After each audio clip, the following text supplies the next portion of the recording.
very clear. He's telling the people, I'm praying for you all. And I'm praying before a father that has part of the family in heaven and part of the family here on earth. The family in heaven are the saints, the martyrs, the great men and women of faith, Abraham, Isaac, Jacob, Sarah, Ruth, Samson, all the people in the Bible we've ever read, all the people who have trusted God, who have lived for Him, who have died for Him. These are the people in heaven. That's one part of our family. And the other part of God's family, my brothers and sisters, you and me. We are the family living here on earth, God's family living here on earth. Once we understand this, we may look different. We all belong to different, maybe the nationality is the same, but the culture, everything, part of we are all, most of us are at least Indians. So we can associate. In the earthly realm, we have the DNA, or we have the likeness or the attributes or the nature of our parents here on earth. But in the spiritual realm, St. Paul is saying we have our Father who is the glorious Father. And his DNA in the spiritual realm, his DNA is supposed to be with us. We have the DNA of our Heavenly Father. So if I have to put myself in these first two verses and I have to fit myself in these first two verses, I know now St. Paul is saying that my Heavenly Father is in heaven. My glorious Father is in heaven.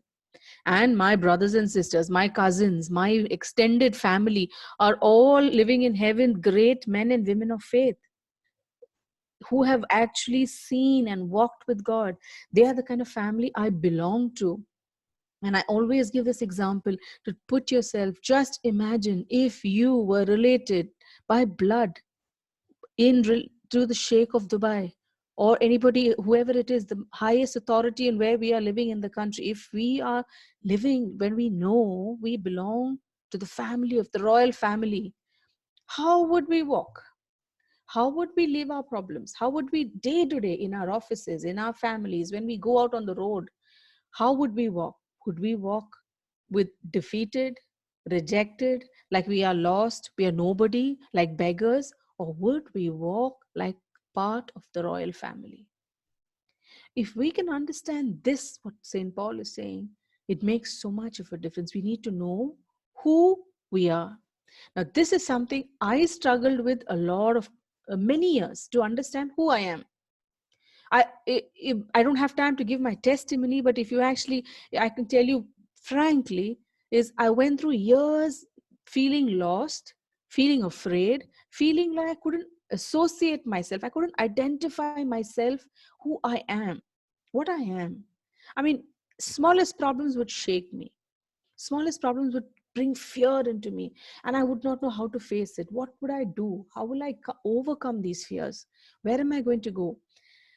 And when God showed me who I am, this knowledge of who I am made the difference in the way I faced my life, way I faced my problems, because I knew I am a child of God.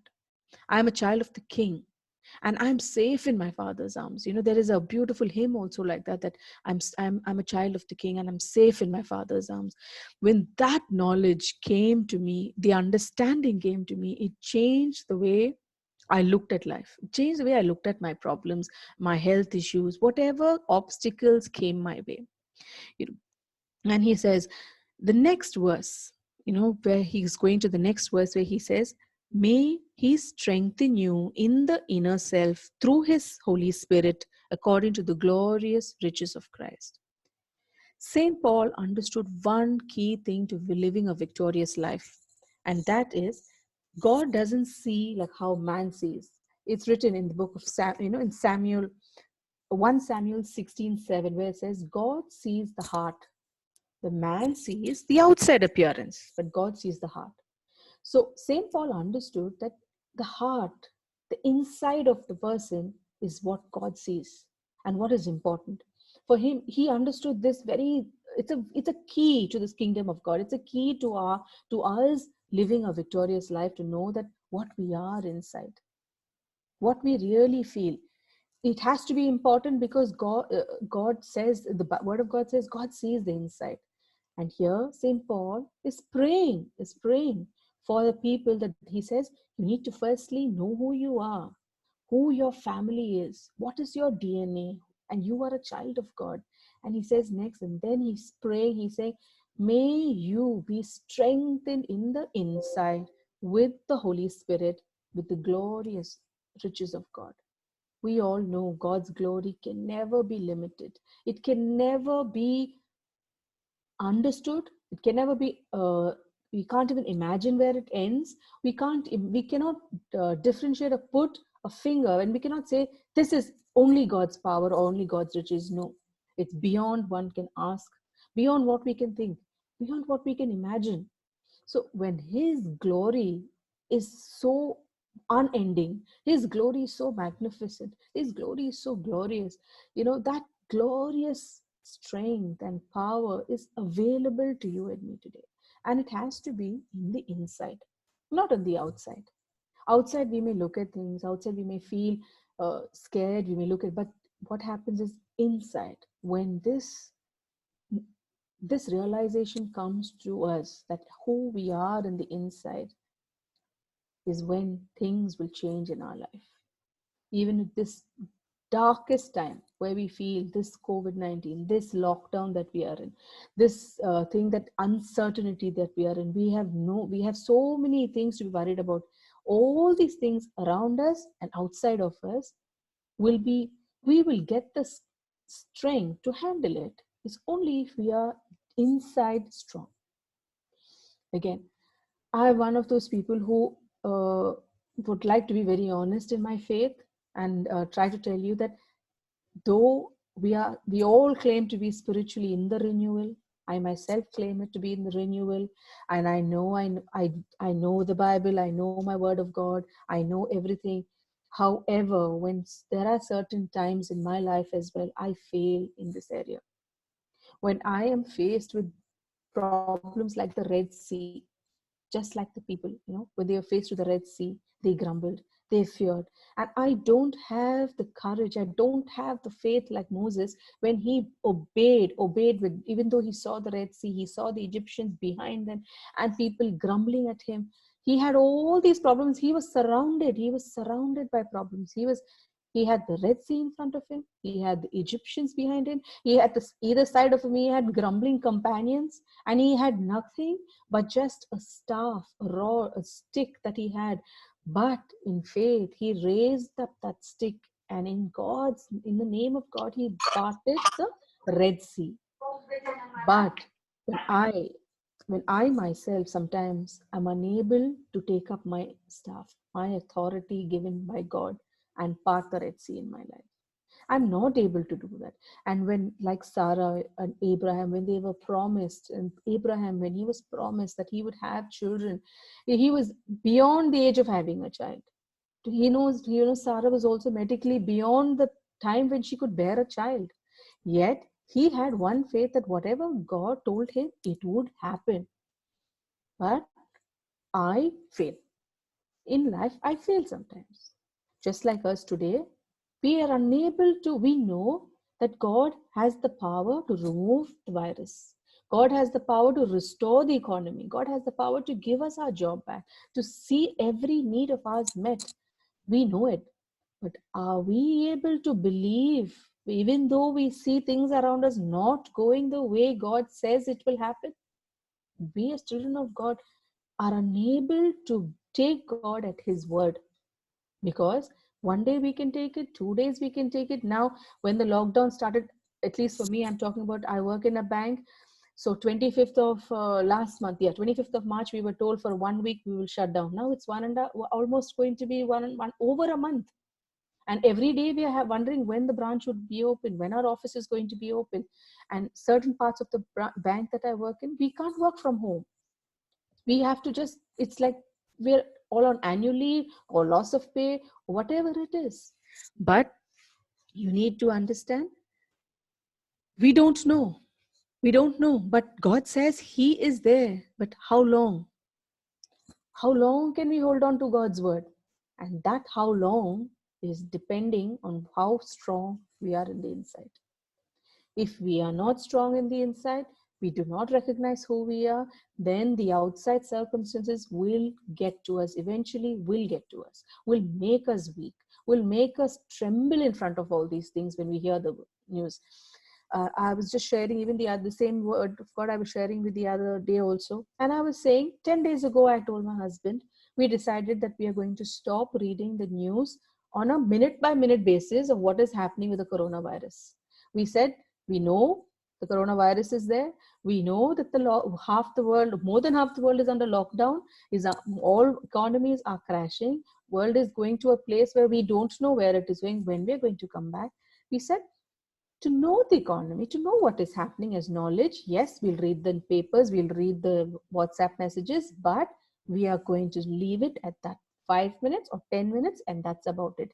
But we are not going to follow the online graph that's updated every second of the day of how many deaths, how many cases, how many things. And it's the graph is just like this: the virus is going up, the economy is going down. It's going in two directions. And here, either our BP is going up and our pulse rate is going down. So how long we're going to live like that? So we decided, enough, let's leave it.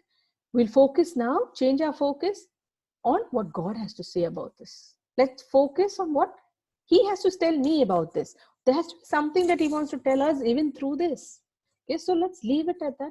So we decided, now it's been 10 days, we don't read it. And I can tell you, in the name of Jesus, things are so much more easier for me. The indigestion, the panic, all these things, that doubts, that sleep that we always wondering tomorrow morning, how many more deaths, what is going to happen, that has stopped. Because now we know everything is in hands of my God, hands of my Father. That's it. So we leave it at that. So this is what I'm saying, is we need to be strong in the inside to face what's happening outside of us. And in verse 17, he says, may Christ dwell in your hearts through faith. When we say dwell, we all have visitors coming over. We invite people for lunch. We invite people for dinner, our friends for dinner. And during that meal time, during the time of meal, they are dwelling in our house. They are staying in our house. Sometimes we even call them to spend the weekends also with us. So that 1 day or 2 days, our guests, our family are staying with us. But at the end of those 2 days or the end of the meal, we are expecting them to go back. We're not expecting them to stay forever in our house. So very often, we do the same with Jesus. We invite Him into our life. We invite Him into our problems, to solve our problems, to solve our issues. And at the end of it, we tell Him, thank you, you may leave, and I'll call you when I need you next. But here, St. Paul is saying, He needs to dwell in our hearts, in our lives, in every area of our life. Jesus needs to be the master, the owner of our life. It is very difficult. I have struggled, and I'm still struggling with this, because there are some parts of my life, some areas of my life, and I'm unable to give God 100% control. I hold back. I tell Him, Lord, you can take. First, it used to be the partnership was 75 me and 25% God. Then slowly I realized, then it became 60-40. Then after some time, it became 50-50. Okay. Now it has reached a point where it is maybe 75-25. 75% is Lord, 25% is still me. I don't want to let go of that 25%. Why? Because I'm afraid. I'm worried. No, it's my life. If I'm going to give 100% to God, I mean, what's He going to do with my life? And one question that's always, when the Holy Spirit got me to understand this one thing, is like, the 7 days God took to create heaven and earth, He didn't take your help. He didn't ask you for your opinion. He didn't ask you, should I place the stars here? Should I place the moon here? Should I put the water here? He didn't. He did it all in His infinite wisdom. If God created heavens and the earth and everything that is around us that we can think, we can see, He created in 7 days without your help and my help. He is capable of taking care of our lives 100%. So I'm also working at it, my brothers and sisters, to make it a 100%. And 0% me and 100% God. That is when we can say that this prayer has come true, that God dwells in my life. Yes, totally. I should be the guest in my own life. We think with our knowledge what our life should be. And we even plan not just for our life, we plan for the life of our children and our grandchildren. We want them to do this, we want them to do that, go to this university, go to that college, do this. So we are planning for ourselves and for the lives of others in our family. But we are not able to let go and let God do the planning, the implementation, and everything in our life. We don't do that. This is the other prayer that he says. Then when he goes to verse 18, it says, all this, so that you may understand with all the holy ones the width, the length, and the height, and the depth of God. All this. What is all talking about from verse 14? What did he? What we're putting back, just rephrasing the same thing. This is all this is. Once you know who you are in Christ, that you belong to the Father. Once you are filled with strength in the inside through the Holy Spirit, with the glorious power of God, when God's power is dwelling inside of you, and when Jesus has complete control of your life, 100%, all this is for one reason, is for you to understand the width, the depth, the height, and the length of God's love. In one word, in God's love. It is not, many of us always, many of us associate that the more we come to the prayer, the more closer we come to the Lord, our problems would decrease. Not necessarily. Nowhere in the Bible it says that. Nowhere it says that, because Jesus himself says, in this world you will have trials, you will have tribulations, you will have problems, but don't worry, I have overcome the world. He never said you will not have trials, you will not have tribulations. He says you will have it. But we very often, we always think that because we are coming closer to God, because we are more in the renewal, more closer, our faith should become thing, we will not have problems. And that is where our frustrations and disappointment actually begin. When we think that we should not have problems, that we should not have difficulties, we should not have all these things, it should go smoothly for us. Just taking an example of something in the Old Testament also, where the Israelites and the Hebrews were taken from the land of slavery, from Egypt to the promised land. We all know the wonderful story of that. They suffered for 430 years, and they prayed for 430 years for God to send someone to take them out of their misery, take them out of slavery. And God sends Moses with the promise that I'm going to take my people out of slavery to the promised land. I'm going to do it for them. And this is his promise. And he says, you take them. And they go. So after 430 years, they actually leave Egypt, and they go, and they, as they were leaving Egypt, this is a verse that has really changed my way of thinking and made a lot of difference in my life. Okay, it's in Exodus 12:40, Exodus 13, 17, and 18. I just like to read that. In this, we actually see that God knew a shorter way, Exodus 13, 17, it says, when God sent the Pharaoh, when the Pharaoh sent the people away, when Pharaoh gave permission or let the people of Israel leave Egypt, says, God did not lead them through the land of the Philistines, although it was nearer. For God thought that the people might lose heart if they faced with the prospect of a battle and would return back to Egypt. God, therefore, led the people by the way of the wilderness towards the Red Sea. When I read this verse, it struck me like God knew a shorter way to the promised land. He knew the shorter way. But why didn't he take the people through the shorter way? Why didn't he take them to a land flowing with milk and honey? When I read this, I was angry. I was like, this is something I keep asking my God, even when I'm faced. Lord, when you know when I'm going to be healed, why do you delay my healing? When you know you promised me a job, when you promised to take away my debts, when you promised to pay all my things, you know when, then why do you delay? This is a very logical question all of us ask. How long? And here, when I read this, he said, and why? God says is, he knew they were not prepared. And he says, because if they face battles and they won't be ready, they will want to go back to Egypt. They'll want to go back to their old life.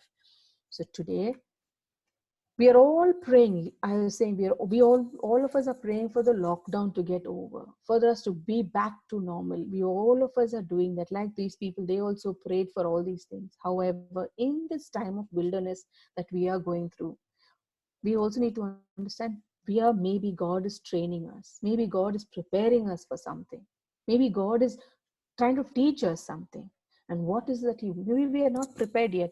And so many of our prayers that actually we've been praying for, it is through this, those prayers have been answered.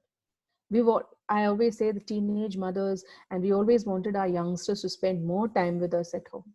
Now we got it because of this virus. That prayer is answered at least. Okay. And some of the people who are saying that work stress is there, too many deadlines to meet, traffic, 2 hours from Sharjah to Dubai and Dubai to Sharjah, 2 hours, 2.5 hours traffic. That prayer God has finished now for the last 1 month, 1.5 months. We are not seeing traffic.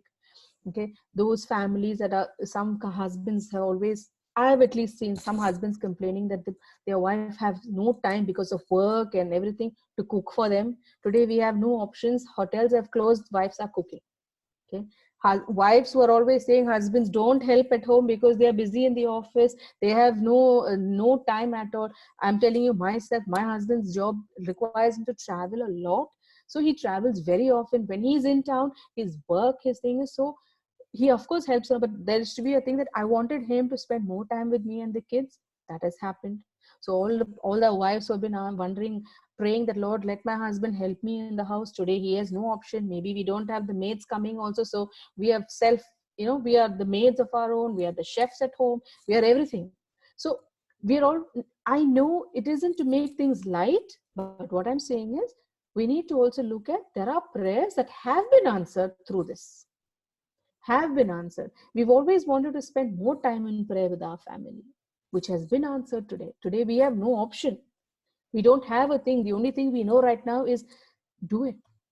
And we also, even for a thing like, uh, even for this prayer meetings, we're all going on Zoom today. How many of us actually thought we would be able to meet each other on a daily basis if we conduct these meetings? Okay, I'm not sure maybe how many of us are here today, 16, 17, 20, let's say 20 of us. Do you think it's possible on a daily basis for 20 of us to actually come in one place and meet?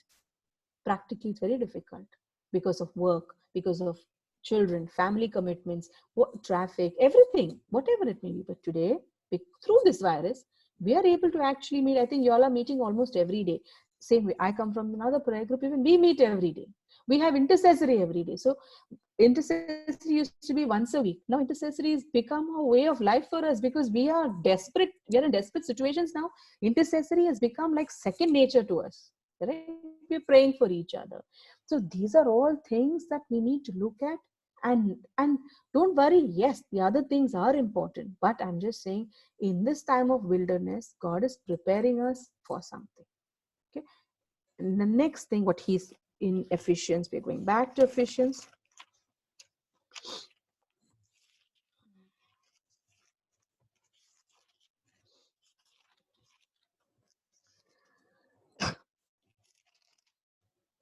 Okay.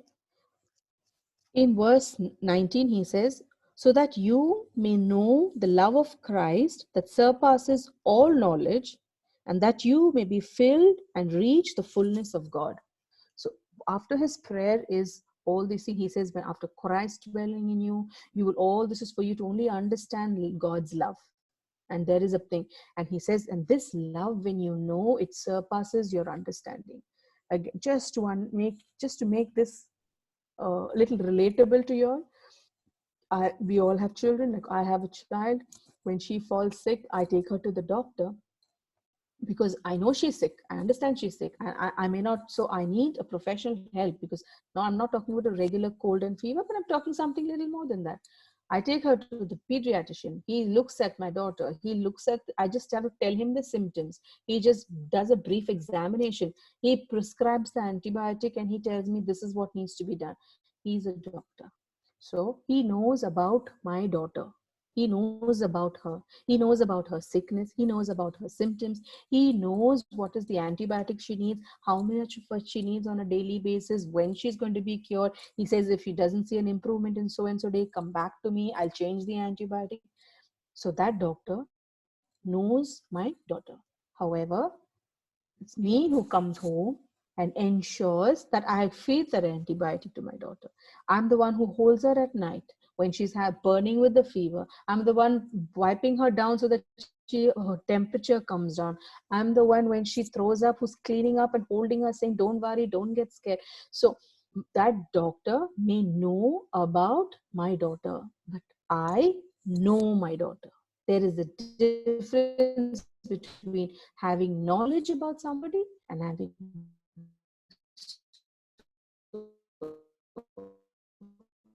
claim to know their relation, which we do for. I know a lot of scriptures, a lot of Bible verses, and I am moving closer to the Lord. My life has changed from what I used to be, prodigal son, prodigal daughter. I've come back, I've done all this.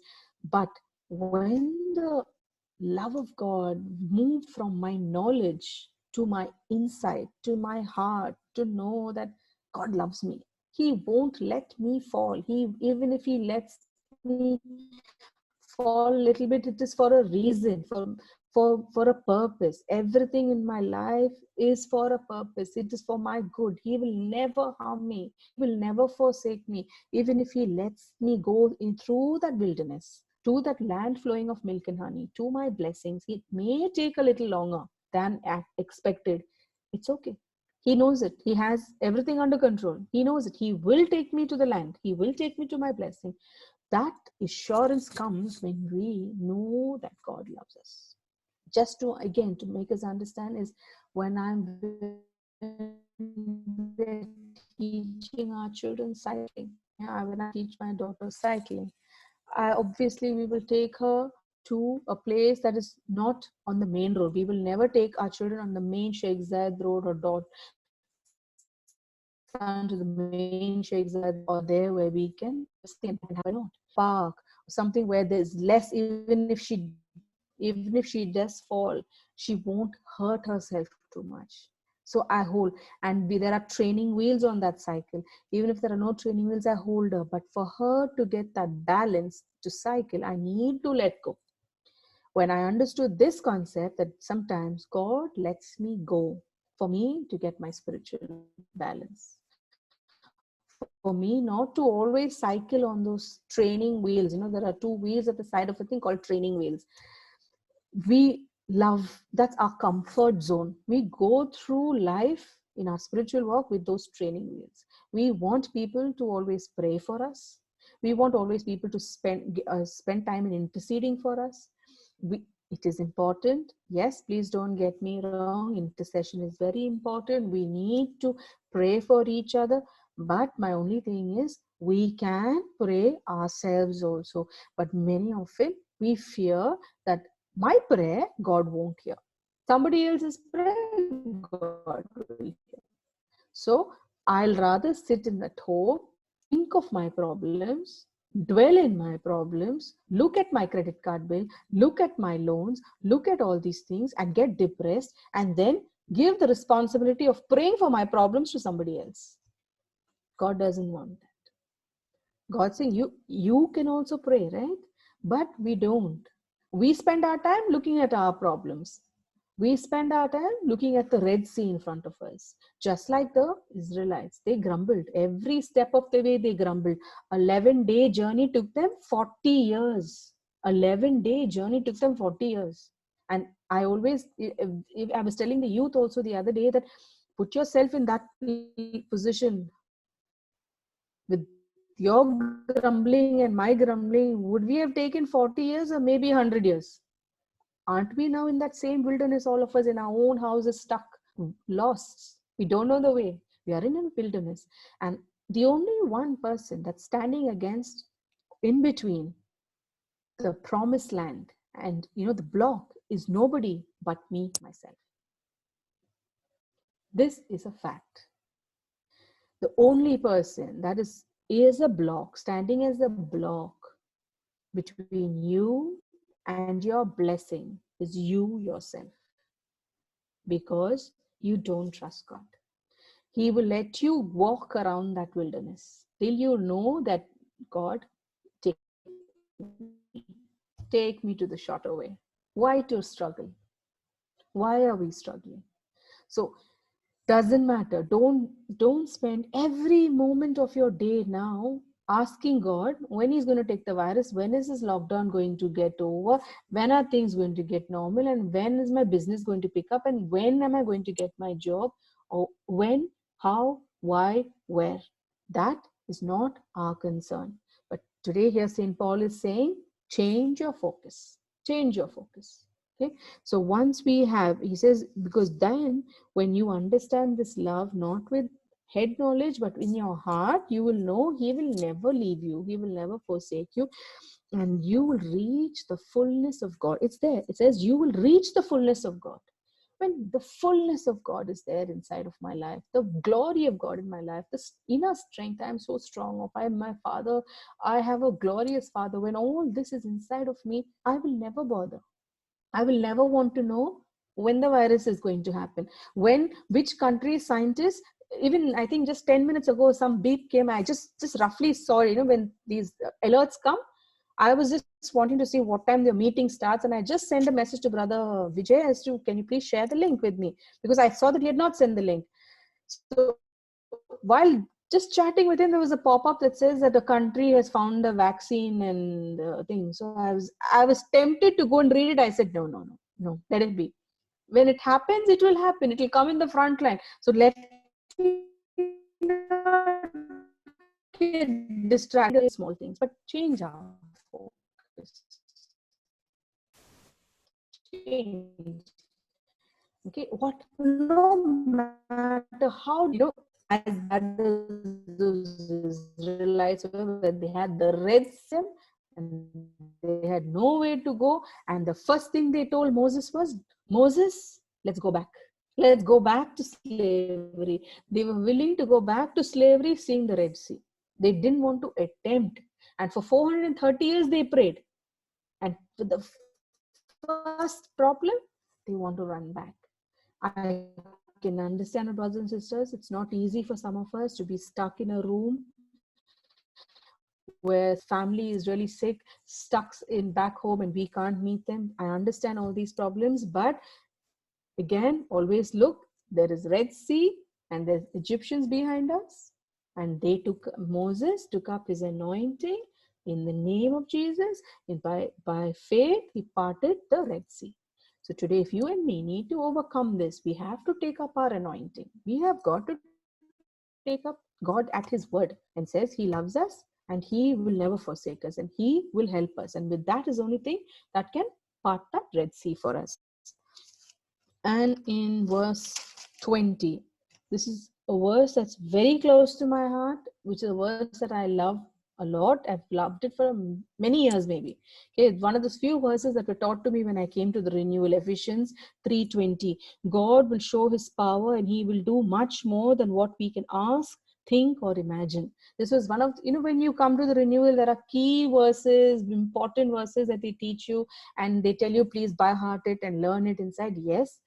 And I have seen it manifest in my life, but not always. There are sometimes it has happened, but not always. It's later that I realized that if you need to get to this promise, that is Ephesians 3:20, you and me have to go from 14, 15, 16, 17, 18, 19, then 20 will come. We don't have to worry about 20. 20 is an automatic promise in all these things. There is nothing. It is an automatic reaction to it. And this will come every day in your life. It doesn't have to be like on a once a week, you'll find this miracle, or once a month. No, it's not. I also compare it like very often. We compare our spiritual life with fast foods, drive through. McDonald's, we take the car, we go, we place our order. There's a menu card. I need a job. I need this much salary. I need a house. I need a life partner. I need children. The menu card is there. Items are there. We tick what we want. Then we tell Lord, I go to the next window, just go ahead And there we make a payment. We think, okay, we can make a payment, these many candles, these many whatever I do, and then after some automatically I take the car and my packet will be ready for me to pick up. But God doesn't work that way. In his infinite wisdom, he will give you blessings. We misunderstand it, thinking it's because of us, that because of what we did. Lighting candles, novenas, rosaries are all ways and methods to get closer to God, very important, but please don't misunderstand that for the glory of God. Okay, God in his mercy will give you that miracle, but I'm talking about this Ephesians 3:20 to work in every day of your life. Every day, every moment by moment, we need to see this. We need to see God before we can ask, think, or imagine. He must give us these things. And that happens only if you have a personal relationship with God.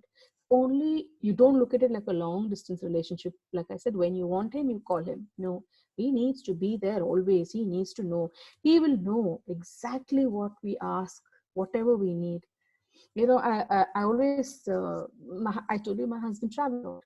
And so most of the time, you know, when he's not there, when my children come back home from school, you know, by the way when I'm at home, I'm also working, but the times when I'm at home and they reach home, the way they bang the door, they, you know, when they enter the door, I can actually tell whether they had a good day in school or bad day in school.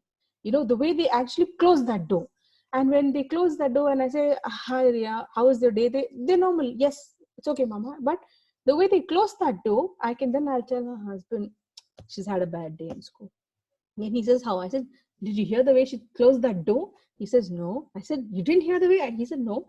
I said, no, that's the difference, brothers and sisters. When you have a personal relationship, you know, I don't have to ask her something went wrong. The way she closed that door, that force that she closes that door, I can tell whether she's had a good day or whether she's had a bad day. That's when, you know, as a humanly mother, when I can see these small things and I want to do everything to make her happy, my children happy, why not my Heavenly Father? Why won't He make us happy? He's not going to get anything. He says, my arm is not too short, my ear is not too deaf to hear you. He hears us.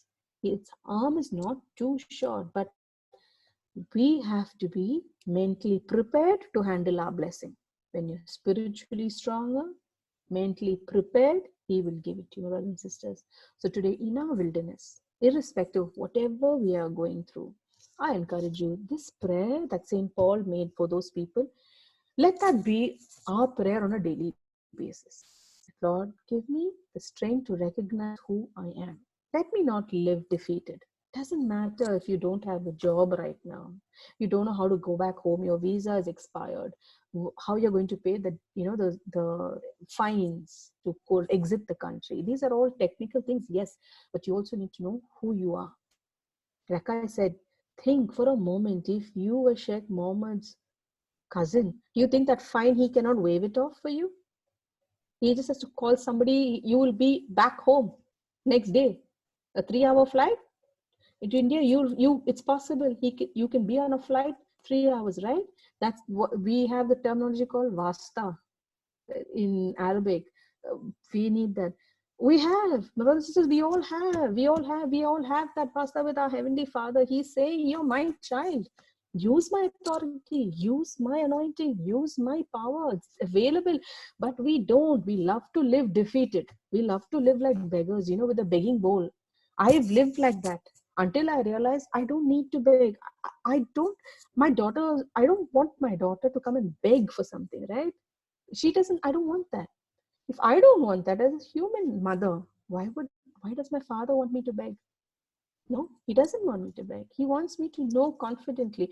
And I always say, you know, if my daughter comes and tells me, Mama, tomorrow morning, it has happened. It's a reality. I'm telling you. She tells me, she came and she told me one evening, she said, Mama, tomorrow morning, I need to take 20 cupcakes to school because I promised my class I'm going to bring cupcakes to school. And she told me that at 8:30 in the night. I told her, before promising your class, don't you think at least ask me, because you have a mother who's working. And I can't bake. I don't have the thing to bake. I don't bake. I said, no ingredients. I said, what am I going to do? And then she says, no, Mama, I promised them. I know you'll do it. I said, oh, don't tell me it's 8:30 in the night. Where am I going to go and get you 20 cupcakes tomorrow morning? She says, no, Mama, I told them. And she went to sleep, fast asleep. And I'm thinking I'm thinking, my God, how can this girl do this to me? What am I going to do? But then anyway, I took the car, went outside, bought the cupcakes, everything. And morning, I kept the cupcakes ready, packed up so she could take it. What made me realize is that whole night, she did not bother to get up 100 times a day, 100 times a night. Mama, did you keep the cupcakes? Mama, is the cupcakes ready? Mama, is it there? Never. She told me, Mama, I promised them, please. And she took her blanket and she was off to bed. We slept right through the night without any worries.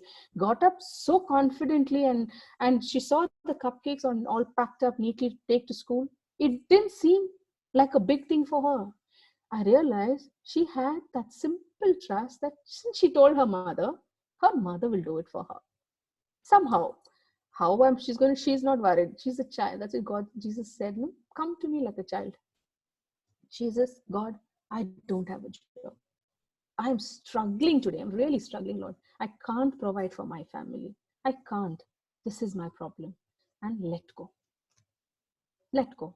Because in Psalm 121, the entire beautiful psalm, it says, God neither sleeps nor slumbers. The God of Israel neither sleeps nor slumbers. He's the shade at my right hand. When he's not sleeping and slumbering, he's awake. Why are we awake? Turning and tossing, thinking of our problems. Leave it. Let's go to sleep in peace, knowing that he's awake. He has it all under control. So I encourage you, my brothers and sisters, no matter what we are going through during this time, let's focus on the love of God. Trust this love of God, that he will get us out of this wilderness. And also remember, he has the shortest way. He knows the shortest way to our promised land. So let's trust him and let's not wander longer in this wilderness. Let's go back to the one who knows the way. Praise the Lord. God bless you and have a wonderful week ahead. Praise God. Thank you, sister. It was lovely. Just unmute others. All my brothers and sisters, how did you find it? Beautiful. Very nice, brother. Very exciting. Very nice. Beautiful message. Amen. Very nice. Very good, very good. Beautiful Fantastic. message. That is Sister Sonia for you, okay? She's on Yeah. fire always. Give her Yes. anything to do. Thank she's you on very fire. much. It was very enriching, very enriching. Sister Sonia, I'm hearing